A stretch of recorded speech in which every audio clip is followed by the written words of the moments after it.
So, we are here at Somerville Producers Group that are live at SCAT. And it's Tuesday night, and we do this every other Tuesday night, so you can come any Tuesday night that we're here live and check us out. We'd love that. Tonight is craft night, MetalSmithing, as you may have noticed by everything on this table. And this is Karen Christians of Flyfish Designs. And she's my teacher at the Cambridge Center for Adult Education. And I snared her into doing this, and I'm really happy you're here. And you're going to teach us for 1 hour. So, but before you teach us about all of this, I want to hear the story of how you switched into metalworking. Well, I'll give you the quick and dirty. I was a secretary at Harvard for about 8 years, and I had a nice job. I liked working there, and I took an adult ed class, actually the very same place I'm teaching at Cambridge Center, and really got my hands working with tools, and I'd never done anything like that before, and it was marvelous and just liberating, and I just kept going and going and going.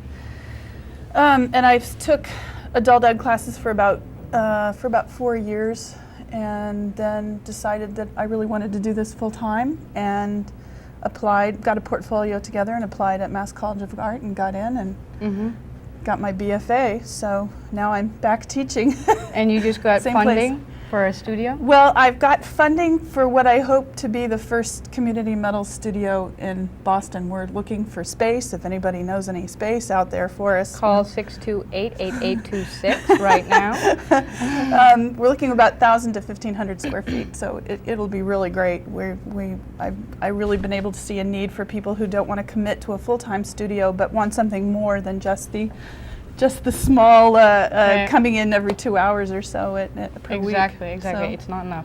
Agree. Okay, so tell us about what we're talking about when we're talking about metal smithing versus jewelry making versus a bench jeweler. All right. That stuff. Not a common misunderstanding, but jewelry in the sense of is much more traditional jewelry. You're working with higher carat golds, you're working with stones, you're working with a lot more sort of body ornamentation. Silversmithing is pretty much the term. Paul Revere was a silversmith working with hollowware, hollow forms, teapots, bowls, and so forth. Metalsmithing is really basically anybody who works with kind of a combination of both. You can work with either jewelry or metals, a lot of sort of construction. It usually pertains more to the size than anything else. Sculptors, you usually tend to think work much bigger, although there is small sculptors, so it's sort of a kind of a fuzzy line in there a little bit. Okay. So when we are talking about metals, I have read non-ferrous and ferrous metals, and I have no idea what they're referring to. Non-ferrous metals are usually pertaining to gold, silver, copper, things that aren't magnetic. Ferrous, meaning more of iron, steel. You're dealing with hotter temperatures of welding temperatures and so forth. This is the smaller scale. Soldering is probably closer to brazing in the welding terminology. So this is a little bit tinier, well, much tinier and much more sort of delicate, I guess. I don't know. So what are we going to be working on today? What kind of metals? We're going to be working primarily with copper today. I like using copper when I demonstrate things because it's an easy metal to be able to see, especially if I'm soldering. One of the things that I actually do with one of my students, in my classes, is to make this little demo. It's a little soldering demo, which we're going to be making today. So you'll actually be able to see how the soldering is done on a smaller piece of copper. Okay, and so why don't you walk us through some of these tools? Sure. And at the end, just give a basic summary of which tools could be used for a beginner. And sure. If a beginner wanted to start a studio, the sort of the minimum price they're looking at. Well, this is not what when a beginner would start out. I have a studio at home, so I brought some of my tools in from my studio, but basically what we have starting in that corner, these are different kinds of files. Those are called riffler files. Those are actually more common to the silversmithing trade, and riffler filers are one that are curved at the end as opposed to straight at the end, so you can get into some little areas of nooks and crannies which you can't normally get to with a straight file. I notice you never bring those to class. They're very nice. Yeah.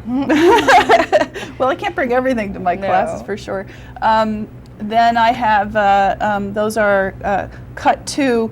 There are cuts, what they call various cuts of files. Cut 0 meaning the largest cut, meaning it will really cut the metal, the sort of like almost like a bastard file cut, all the way to a cut 6, which are very tightly grain on the metal, which will allow you to get a very, very smooth file. These are cut 2. I also have very, very tiny, tiny needle files when I have to get into very small areas. These are some of my pliers, which are all different kinds of pliers. They're half round pliers. We have straight pliers. These are specialty pliers, for example, in making chains, where you need to solder a little loop and then you put the little piece of wire around here and you actually pull it together and it spreads it out. And this is how you start making long chains. So which of these would you suggest a beginner? Well, beginners should definitely, this is one. Usually you can get like beginner sets, which will have this odd half round, half, I don't know if you can get a shot of that. It's round and then it's half there. These are called forming pliers, so this is definitely one set that you would want to get. These are chain nose pliers, which are just simply round, and you definitely need a pair of those. So usually you have like a starter set for students that would involve some of these files, and then just the plain flat pliers here.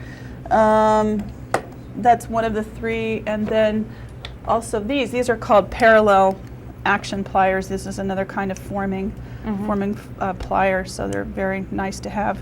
Great. Usually have to tape the ends. So. I love these things. Tell me about those. These are small buffing wheels, grinding wheels, cutting discs. I have burrs. I have all ways that you can either give surface treatment to the metal, or you can actually set stones. Some of the setting burrs are there. And this lovely gizmo over here is called a flexible shaft. This is different than, it's similar to a Dremel tool, in where the Dremel tool would have the entire motor housing in the hand, but a flexible shaft actually has a rotating shaft which goes up to the exterior housing up here with a foot pedal. As you can see, it's very, very easy on your hand, so you can hold it for many, many, many hours, and you never ever have to worry about it hurting your hands. How much does that run you? Well, like that? You can probably get this for about $150 with a foot pedal and the whole change. Pocket change. Well, you know, it's and this is a good tool because it has a good story. Well, yes, this is actually a very interesting tool. This is called a scorper. It's a handmade tool. One thing I have to do often is to, be creative, and if you don't have the right tool, you have to make the right tool sometimes. And what this tool does is allow me to make a perfect little 45-degree angle in order to do perfect scores and bends to make my little cubes, which you'll see later. Yes, all the little cubes I have out here. cube fetish that we're going to see. That's really fun. So that just actually drives out the metal, and I start with the flexible shaft on this little tool right here, which is called a separating disc, and that actually carves out a nice little channel, and this makes a nice 45-degree angle, which makes a nice bend. Okay. So why don't you demo? Okay, I think the first thing that we're going to be doing is annealing, and while I'm setting this up, I'll explain a little bit about what annealing is. Annealing simply makes the metal very soft. This is very rigid and hard, and I want to soften this metal up a little bit. So I'm going to paint something up here a little bit called flux. Flux helps clean the metal very nicely, so I can and tell us why you just did it on that one. I did it on the one piece because it also helps me as a temperature indicator to tell me exactly what annealing temperature is. And I'll go into that in a little bit. So I'm going to heat this up just to a little bit here. And you've chosen this tip for this size of work? Right, just because the flame tip will spread out all over the metal and will heat it up really, really evenly, which is what I'm looking for. And most people think that the hottest part of the flame or the best part of the flame to work with would be very close to that blue cone, but actually it's not. That's the part that will give you the most... it sucks you in every time, because I know when I'm doing it, it's not working right, so I shove it right in and there. It's not. It's also what gives you the most oxygen, and it will create a lot of bad things on your work for when you're doing silver and so forth. So what I'm doing is getting this warmed up now to the annealing temperature so it can be bent into a little curve shape. And I'm just going to quench that in water really, really quickly, and then you get to throw that into the pickle behind me. Meanwhile, I have this piece here, which I think that's just going to be just fine. As soon as that's going to clean up, we're going to go ahead and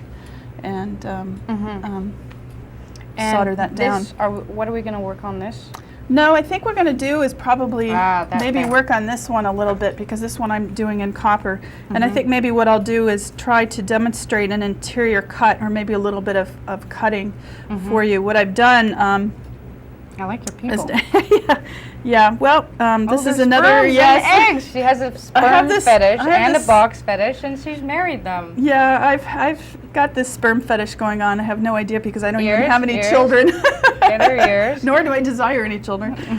But they're kind of fun to play with. And so anyway, what I'm going to do is to make an interior cut, and what I've done is to drill some little holes, which will allow my saw frame to be able to thread through there. So that's what I'm going to do right now, is to thread that through and see whether or not that might be getting cleaned up now.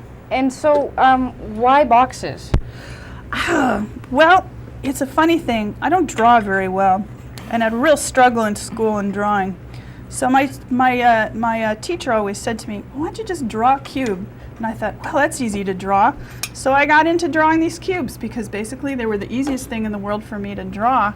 And as I started to draw them and started to build them, I just found there were all these really fun things you could do with a cube.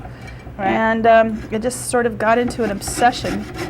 And I hope I'm not going to turn out to be one of those people who end up working in their garage, who they find me years later with a million cubes in my garage, going, oh boy, what happened to this? Well, what happened to this person?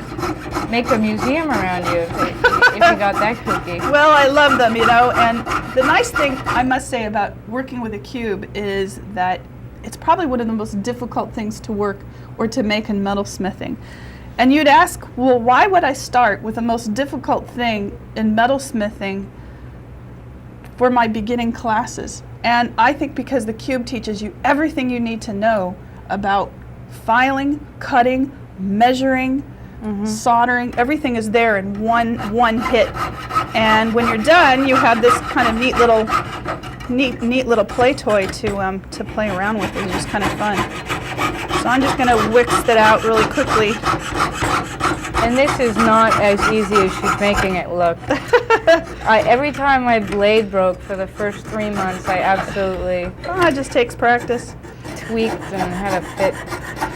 Well, most people do, and I just tell them to, just keep at it. What you told me, which really worked, was back up. I was on top of it. Most people sit and they're all really, really hunched over, and I call it, my students, squeezing the wood juice out of their handle, and you really have to be relaxed when you're doing this. How's this? Oh, that's perfect. That's just great. Let's give that a little bit of a cleanup. So that's how you would do an interior cut. Straight cuts are just basically straight on through. And I've scored these in a couple little places and taken the scorper to it. And you can see now it's actually starting to bend up. So that's how you do a score and fold. I've got a little bit more to do on that, so I don't want to keep on going. But you notice, though, but you must get perfect 45-degree angles, because obviously there's still too much metal in the middle. So I have to...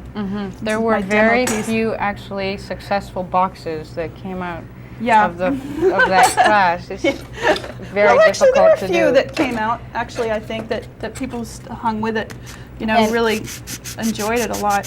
Yeah. thickness of metal seemed to have a very big effect on Right. how Right. how long it took people. Yep. There was one gal who was trying to cut her metal, something so incredibly thin, and she cut it actually quite successfully, but she had a very difficult time in soldering it because it was so thin. But that also provides me with a lot of challenges too. I mean, I think every time I'm in class, I'm more or less sort of reinventing the wheel, and it's very challenging because everybody comes up with something, you know, something a little bit different. Now you can see how soft this is now. I mean, it's incredibly pliable, which is really pretty great. So that's looking actually pretty good. I also work with it.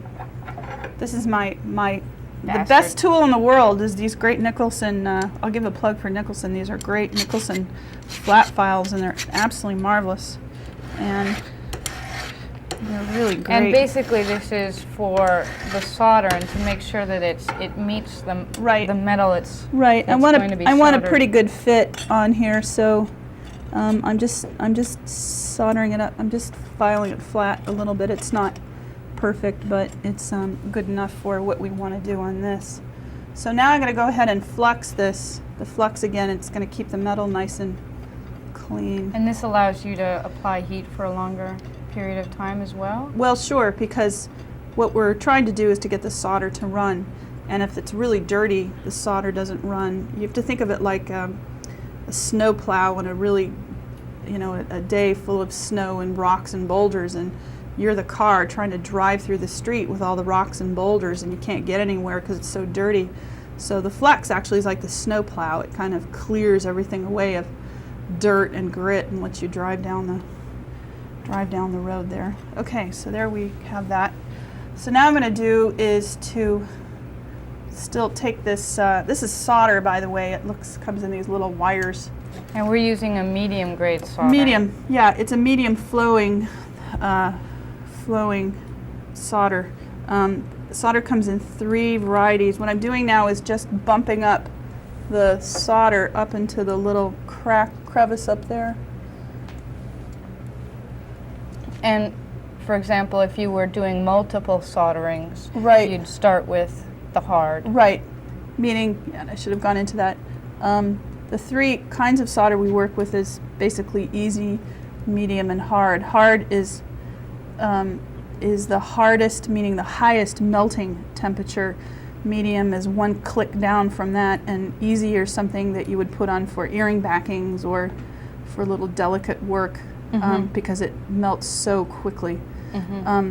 Easy or hard solder is actually only about 40 degrees off of the melting temperature of silver, so it's really up there. It's quite. Which is also why we learn on copper. Yes. Right. More forgiving. Right. It is much more forgiving. Okay, so now I'm going to do is I'll bring this out in the middle a little bit. What I'm going to do is to start to heat this all the way around a little bit. Do you want to put the solder on the other side? Nope, you only put it on one side. But for the camera? I'll just switch it around. Okay. You'll see it when I get it going.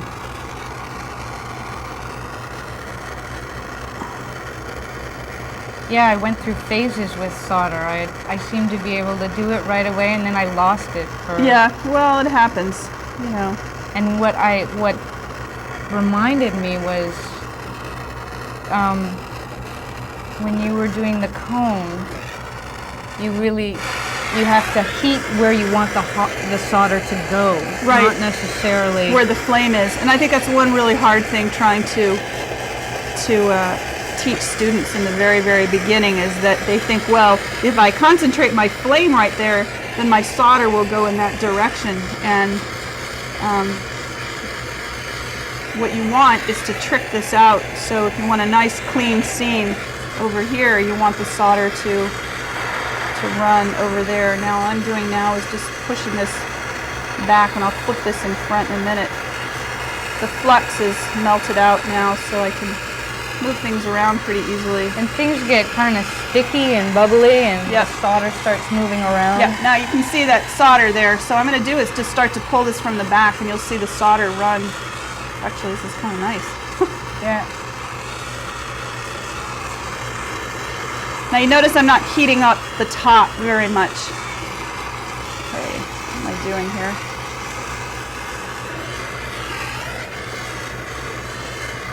I'm trying to basically concentrate all my heat pretty much on the base of it.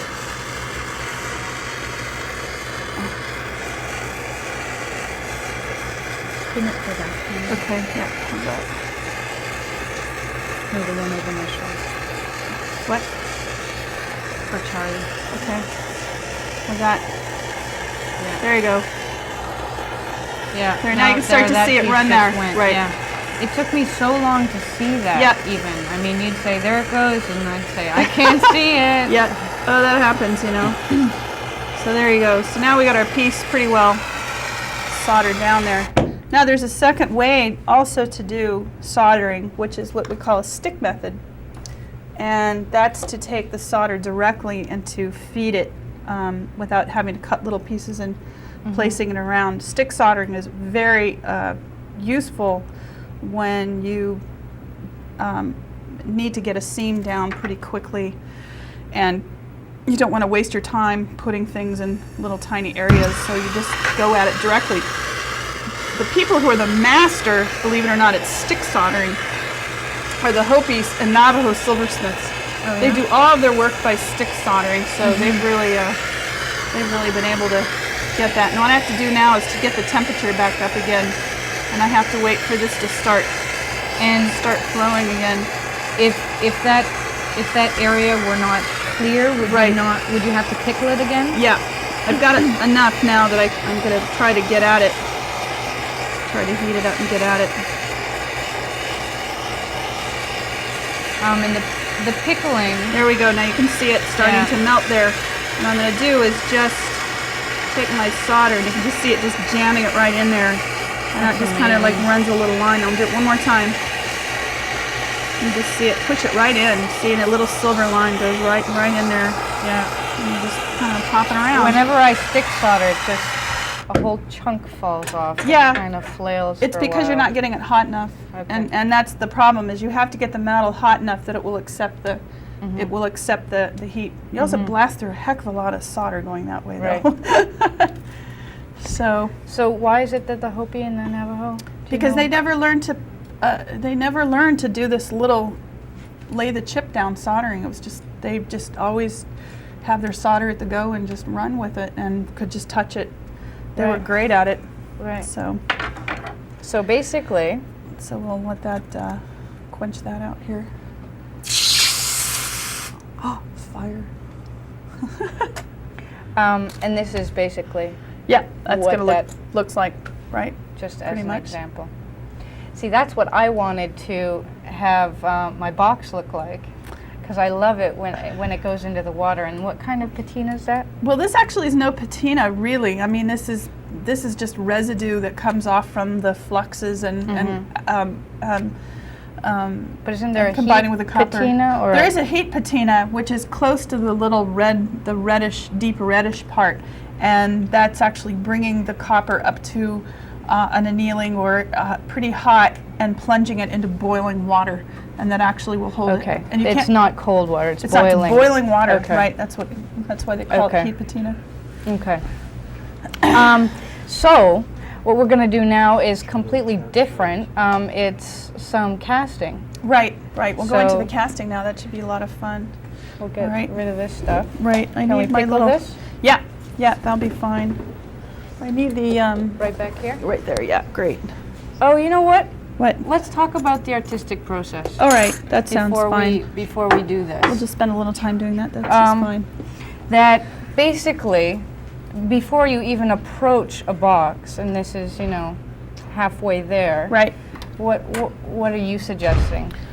Well, I start actually first when I'm handling my sketchbook and maybe some of the models. The first thing I do is to start something on a sketchbook, and I believe that it's very important to make sure that you put lots of photographs and images in your sketchbook. That's a little bit of sort of work for my sketchbook. So when I started this box project, I wanted to make sure that I had lots of nice images from, out what sort of was out there and start to develop my own ideas. So I really didn't have any idea of like what they wanted to look like, other than I wanted to see what was out there and started to create my own and so forth. So yeah, you're always hammering in class. I'm always show it class. to me on paper. I do. I don't care what you I say. do. I'm really adamant about that. And Yeah. then this is some of the actual drawings for some of the work that you'll see finished later for the brooches that I laid out and actually got onto paper and so forth. So And so this is step one. this is step one. Get right. yourself a sketchbook. Right. Don't avoid it. Right. No, not at all. And work big. And work big. And work big. I have Okay. no problem with that. No, you don't actually. All right. Now you can see this was this is actually really good. That was, we'll take that one actually. Okay. This is as you can see, I have this sort of arrow thing also, which I sort of like. And this was my little arrow box that I started to make. That's actually kind of hot still. This is my little arrow box that I started to make, and lo and behold, here we're starting to go into the. Right. So I have an idea of sort of how I wanted this to look. Things that wrapped around corners. So here's the one that's going to wrap around the corner and so forth.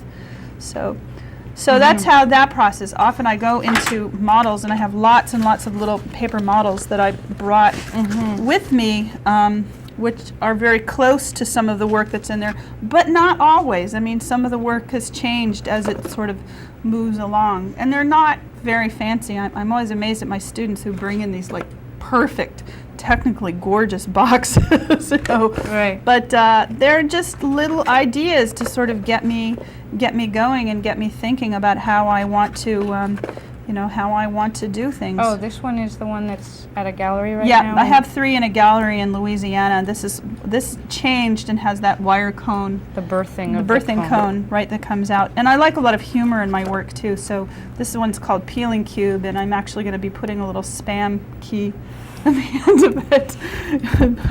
And I have a monster in a box where you look in and there's a mirror and you see your eyeball going in. So just funny, bite it box, I like the idea of like biting through something solid. So this is step 2. So that's step 2. Do not avoid this step. Right. And things will change. And things will change as the process goes along. That's why they call it the creative process. Right. Because you kept trying to tell me, Ingrid, I think your idea is changing here. Go with it. Yep. Leave it flat. And I think that happens, and you have to be open to that. And sometimes, technically you can't get through the thing that you want to get through, but you have to be very open to the whole creative process and how you're going to change it and sort of flow with it. Okay, so in terms of one process, we've seen some copper annealing. Right. I mean copper soldering. Soldering, right. And now we're going to do some casting. Casting. Yeah. One way you can cast at home pretty easily is something called cuttlebone casting. This is 1/2 of a cuttlebone. This is basically the stuff that sits in parakeet cages. Parakeet cages. Yeah, and it's very, very soft. You just sort of saw down through the half. I sawed through it half this way and then down this way. And then I carved out. What is this stuff? It's cuttlebone. It's from the cuttlebone fish. Okay, and the nice thing about the cuttlebone is it has these lovely little striations sort of from the bone, which is really neat. So we're going to pour molten metal. You only get a one shot, so we're going to pour molten metal straight into that. So we hope this works. Yes, I'm sure you do too. But I want to know how you got that design in there. Right. Basically, you can take any kind of tool. I took the back of a paintbrush. And what I'm going to do is carve into the finishing sprue in here, and to show you how easy it carves. So I've carved a little design, and now I have to make what they call as the button. So this is just a little area where I can cast. Actually, I'm going to use this a little bit smaller. So I just make a little hole, a little area for me to little cast. So I have this little area here, which is kind of smaller here. Right. And then I open that up, and we'll continue that down a little bit like so, and like so, and just start to carve this out. It just flakes right out. It does. Yep. How big is this fish? I have no idea. Cuttlebones can be about that big. A lot of times when you get squid in a restaurant and you think it's squid, but it's really not squid, it's actually cuttlefish. It's in the squid family. And it does get a little smelly you'll know it. Sure, you've been working with Kettlebone, haven't you? Yeah, well, usually at the school they all get really angry when I do all this massive kettlebone casting because they can smell it. So you can see how easily you can make any kind of a design, you know, really simply. Here's my other half. And nothing happens to this kettlebone when you... yeah, it burns, but it doesn't affect the design. No, not at all. So we'll see how steady of a hand I have tonight. Okay, so then I take a little bit of tape. Did I get some binding wire? Duct tape? I can do some duct tape. I had some duct. Yeah, there we go. So duct tape. I love duct tape. It's like the universal tape. This is thin, skimpy stuff. I've never had but this stuff. This is the jeweler's tape. Ah. These were undernourished ducks. Right. Now we know more of the difference. This is winter ducks as opposed to summer ducks. All right, so I just matched the two halves up really well, and then I just tape this up really tightly. And some people use binding wire, but I think tape is better because I think you get a much better seal with duct tape. And then there's some of us, of course, who are tape challenged. And I may be one of these tonight. No, it's going to be actually fine. It doesn't have to be, you know, rocket science, but it gets close in here. All right. Then the next thing we need to do is to come over here, and I need to, what's the best way to approach this? Let's put that over here. And then I need to make a little channel here for myself. Kind of bury things. This is just to help sort of steady it as I pour. A little piece of metal in there. This helps me sort of steady it a little bit as I do the pour. Do you know how old this is? How old? Kettlebone? I'm not sure. I don't even know who was the first person that tried it. I mean, there's all kinds of, like, the shanty casters who've done certain kinds of casting, and I could not tell you. You've stumped me on that one, so maybe I'm going to have to go find out. I don't even ever thought of that the first time to do that. So this is a piece of silver that I had from a previous cast, so I'm just going to go. Poisonally looks finished already to me. Hey, you've been in my class long enough. You should know that doesn't look terribly finished. So we're going to go to a beefier tip too, because I really need to get some heat on here. Right, and these are different tips than we have in class. Yes, we have a Prestolite system. This is a Smith torch system, which is a little bit more expensive, but I really like the way that it fires up. Works up. Yep. So you want to open that, and that's borax. That will help keep the metal clean. It'll take all those yucky oxides out of there. So we're going to get some real heat on here. Really kind of fun. This will take a second to kind of melt down, but I've got my beefier tip. We'll wait a second on that. I call that the MetalSmith pixie dust.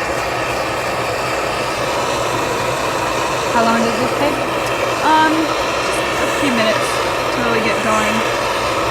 You can sort of watch that start to. So it's a big chunky piece of metal, but like I said, I've got a good size tip on it, so this will heat up. This is a ceramic crucible, which will retain the heat really, really, really well. Now, is that a big chunk of metal? Yeah. No, not for that. It's probably going to be over, but I'd rather have over than under. And can you double it up? Can you double that amount, or how much more? Oh, I can put a lot more silver, if I want. But you have to be careful that you don't want your designs to go like an undercut. They can't go around because this is a gravity feed. There's several different types of casting. The kettlebone casting is basically a gravity feed. Right. There's also a centrifugal caster, which depends on metal molten, which swings around in a kind of an arm and slams the metal into the crucible. You probably heard the term lost wax casting. You probably wondered, well, what in the world that is, other than I know I don't have my wax anymore. Well, when you carve a piece of wax, we put it on something called a sprue, and what that sprue is a little piece of wax which is attached to a little secondary piece of wax, a little button at the bottom of, think of it like a soup can, and that soup can is filled with something called investment. It's sort of like plaster of Paris, and you heat up, or you not heat up, but you take the plaster of Paris and you put it in a what they call a vacuum caster inside of it, and it takes all the air out, sucks all the hair out in this one side of it, because you want the grain in the plaster itself to be very, very, very fine. Okay, this is about the time where I'm going to throw a little bit of my pixie dust in there. And what's that doing right now? Just cleans the metal. That's all it does. It's like the flux. It's the same way. It just cleans the metal. This has borax in it. Same as the other one. So, and at what point does this lose its integrity as a piece of? Probably about after a couple of castings, you really don't want to use it. You have to add back maybe about 50% pure scrap work back in. Okay, this is getting going now.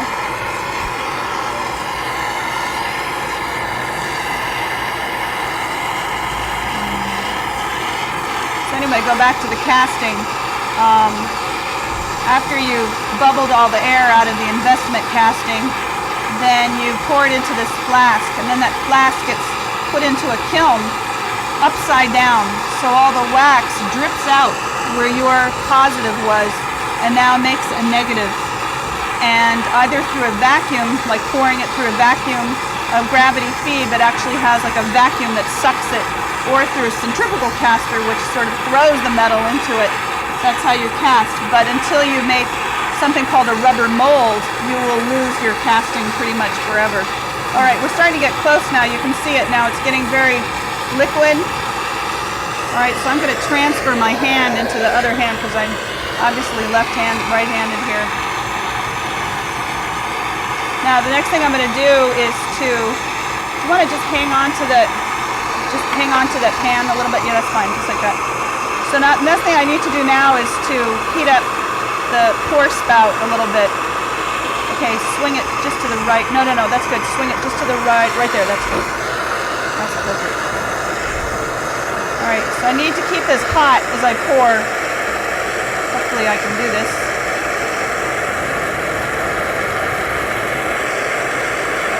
Oh, it looks like it's split. Okay, that's it. Okay, that's it. And yes, it's going to be incredibly stinky here for a bit. Sorry about that. But I told them it would smell like rotten eggs. Well, no, this isn't rotten eggs. This is fish. Right. This is basically fish. I need my copper tongs. Your copper tongs. That are over there, so we can actually plunge this in the water pretty. It looks like my split a little bit, so if I split, I probably won't get as good a cast as I had hoped. But we'll see what we get. That's always kind of the fun part of it. Pretty quickly once it goes in there? Yeah. I can plunge it right into the water now. And do we have to pickle this, or? Yeah, eventually. But you'll see what it looks like. You can see it's... Oh, yeah. It's heating up right in through there. So with that, I can just pretty well pull it apart now. It's cooled down enough. Somewhat. Voila. Now we see whether if it worked. Messed up or not. I'm going to see how that thing is doing in the... Okay. Oh, it's probably all cooled out. Oh, we got a little something. There we go. Let's see that. Oh, that's just the cuttle bone that's stuck to it. And we got a little bit of a design coming through here. It works. Yeah. So this is one way you can affect the outside. Right. There you go. You can see a little bit of a little design right in through there. Wow. So we can let that. And when you turn it over, then you get the cuttle bone marking, right? And you can use that in a design if you want to have that that design come up. So. Clean Very it up nice. a little bit, so that's how you do that. And so if we wanted to patina that, if you want to patina or color it, there's several ways that you can color this. Silver takes best with something called a liver of sulfur patina. That will make it completely black. We'll see some examples later, some objects that I have a liver of sulfur patina. And if it's copper and bronze lend themselves to a much greater amount of patina capability. Silver really does not. Gold, again, very tough. You can make it sort of black in areas, and that's really about it. But copper and bronze is wonderful for that. You really got a hold. There's just been many books written on that. And the liver of sulfur is really kind of neat because you can then sand portions of it away. Right. And you wouldn't probably sand as much as you would take fine steel wool, and take off as much or as little as you want. You really can control it. And so the liver of sulfur would actually dive down into those areas which you can see are kind of black, and they would bring character and depth, and they would make all those little lines where the bone actually, if you could see the little lines of the bone would actually come out. Just great. Right. So, Wow. Good show. And what about photo etching?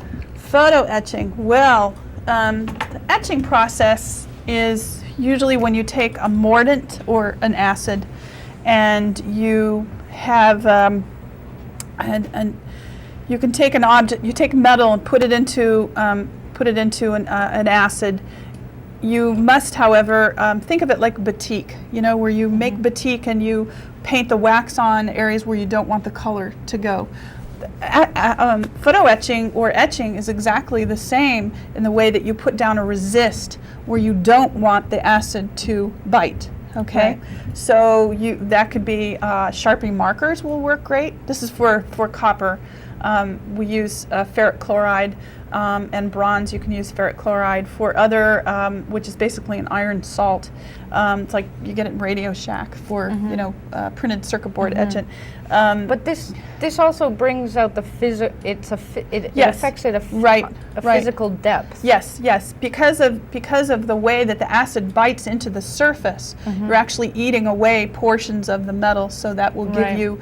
It actually does. It gives you a kind of depth. It gives you a relief to your image. The photocopy transfer etch in the workshops that I teach is just a very simple way in order to take a photographic image, and through using toner, regular photocopy toner, onto transparency film, you can literally heat transfer that right onto the metal, and that will the toner will actually act as a resist. You get an opposite, you get a reverse image, but it's really fabulous to watch. Right. So we have a tape coming up about a finish. That we did to a cube. This is a sawdust patina. This is taking ammonium chloride. Don't say it. We have it on tape. Sorry, okay. I guess we should run tape. We should run tape whenever we can. And then we'll come back and see some artwork. What you're looking at is the fume hood where we can put on a patina onto metal. Sometimes you see in sculptures where there's a kind of a greenish cast to sculpture, or copper, like out of copper roofs. And one of the ways that we can do that is we can sort of force that. I'm using what is called a sawdust patina, which imparts a sort of bluish, greenish color onto the metal. Beforehand, when we've soldered up this lovely cube, there have been solder seams on the exterior which will not pick up the patina. So we've actually forced a copper plating onto the cube by soaking it into a pickle solution with saturated copper solution of pickle, which is sodium bisulfate. It's basically your pH fixer for a swimming pool. And we have plated it copper, so now that the copper patina will work. We use ammonia chloride, sodium chloride, basic table salt, and water. And this actually now will impart, again, that's sort of the bluish color. Here's the patina bath. It's nothing more than pure sawdust, nice little saw chips, which I've gotten from a wood shop at Mass College of Art. And it's actually the grain of the wood plus the action of the ammonia, which imparts a sort of mottling color, which we will later wax. It'll look really pretty nice. So I'm going to place this into the bath right now. We're into the sawdust. We just sort of take it and sort of fluff it in there and bury it in there.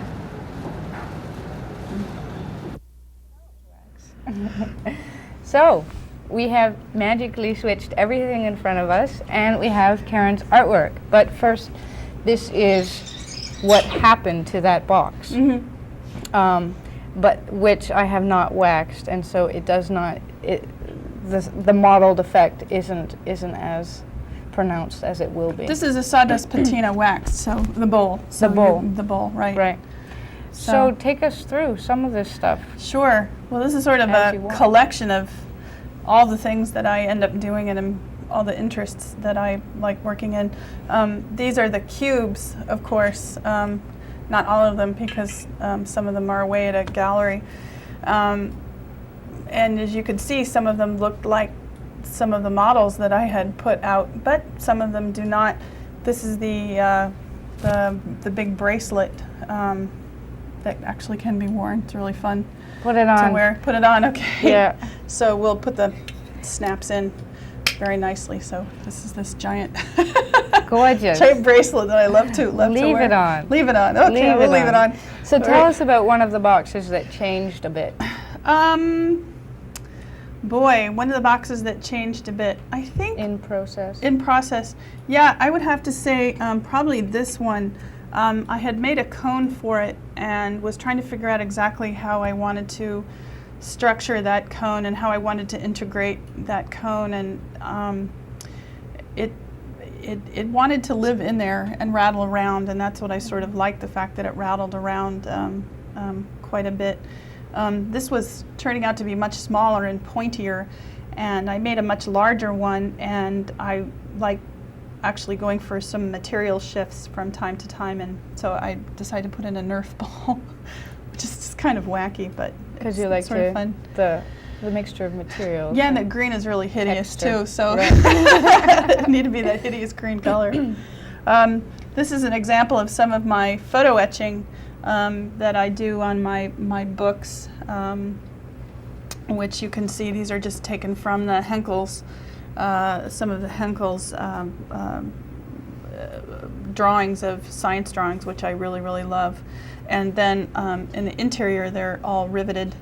I don't know if you can see that, but they're all riveted. They're hand riveted in, each one of them. So they really stay put. And I think that's, as far as craftsmanship, that's an issue, a big bugaboo with me, that I like to have books that are, and pieces when I sell them, that are well crafted, right. and so forth.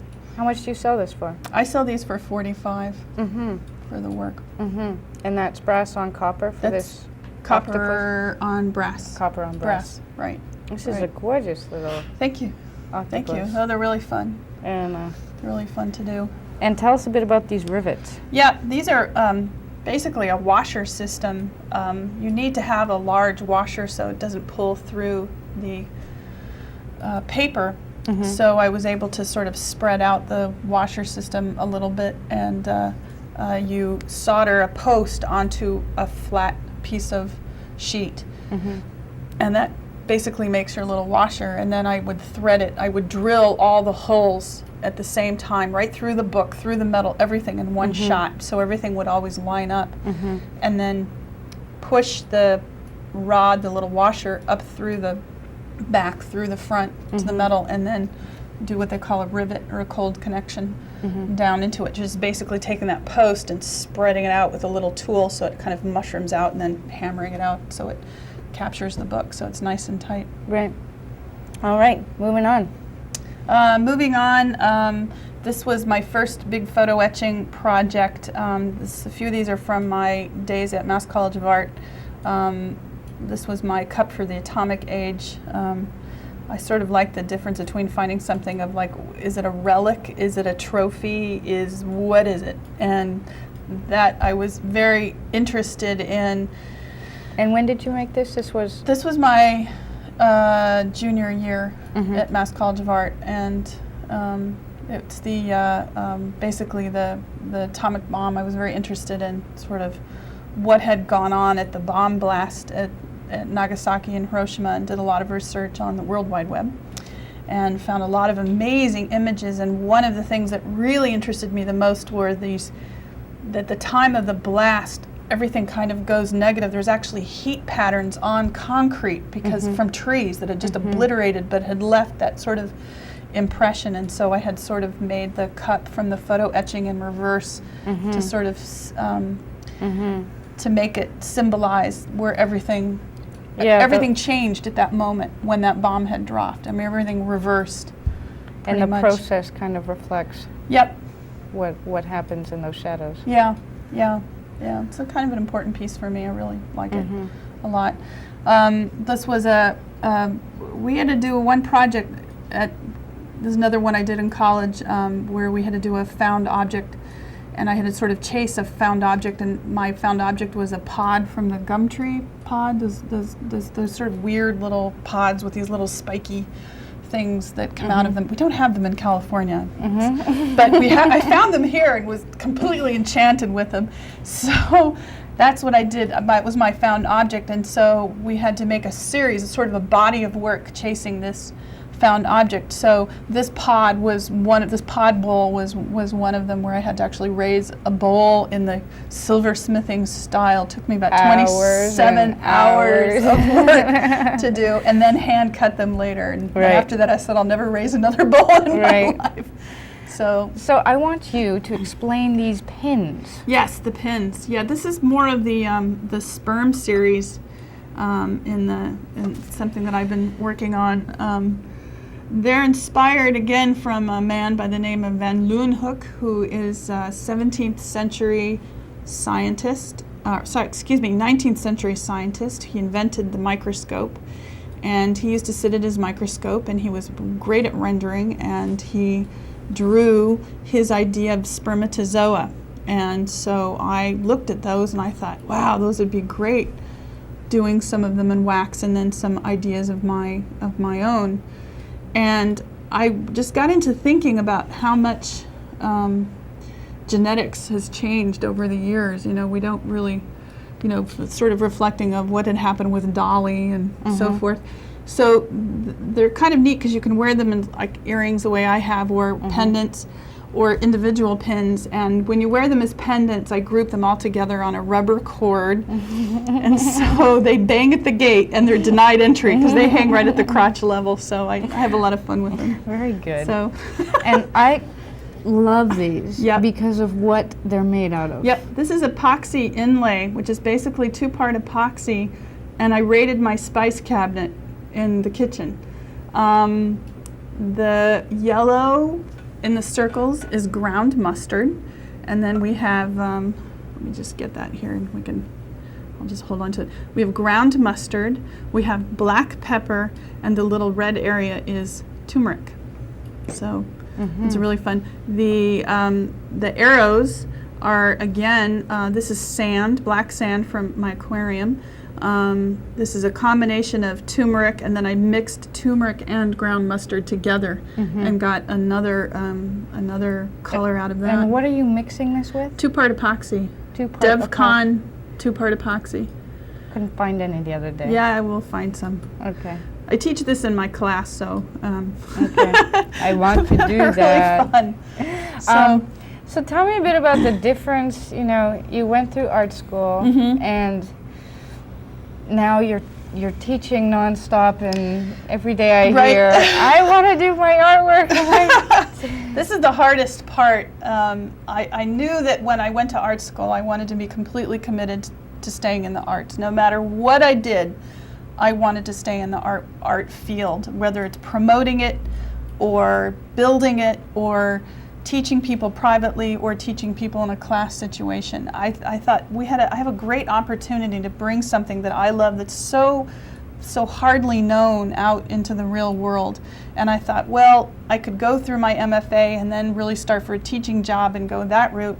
And then I thought, wow, why not adult ed? Because it's where I started, and if I can turn one person on, find one person like me out of the whole group, then I felt like I've done my job. And I teach 2 classes a week. They're only 2 hours a night, 2 hours per session, but this is at Cambridge Center for Adult Education.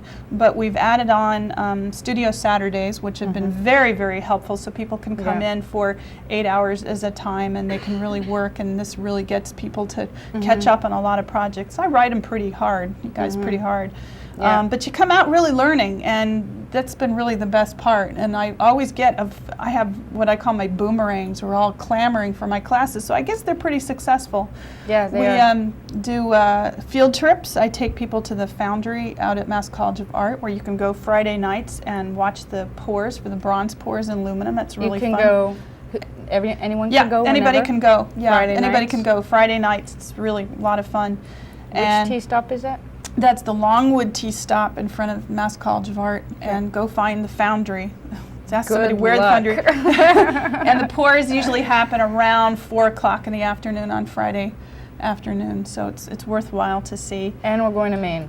And we're going to Maine. Well, Mobilia, I did want to talk about Mobilia Gallery because quickly, Mobilia Gallery is on Huron Ave in Cambridge. Fabulous gallery for primarily metalsmithing. Really, really worth going and checking it out. And then we're also going to Maine, right? We're going to Liberty, Maine, because I think that the great way to really start hunting for tools and buying tools is they have great used tools. So great. Right. So up by Augusta. So go. It's really fun. Take a long weekend. Karen, thank you. Thank you. She is a great teacher, and thank you for watching SPG Dead Air Live every Tuesday, every other Tuesday. Every Tuesday you'll see it on your set, but every other Tuesday come down. If you have any comments, 628-8826. And if you want to see Karen at work, come down to the Cambridge Center for Adult Education Wednesdays and Mondays. Yep. It's a great class. Yep. She compliments you nonstop. You can't help coming back. Anyway, good night. That's great. We didn't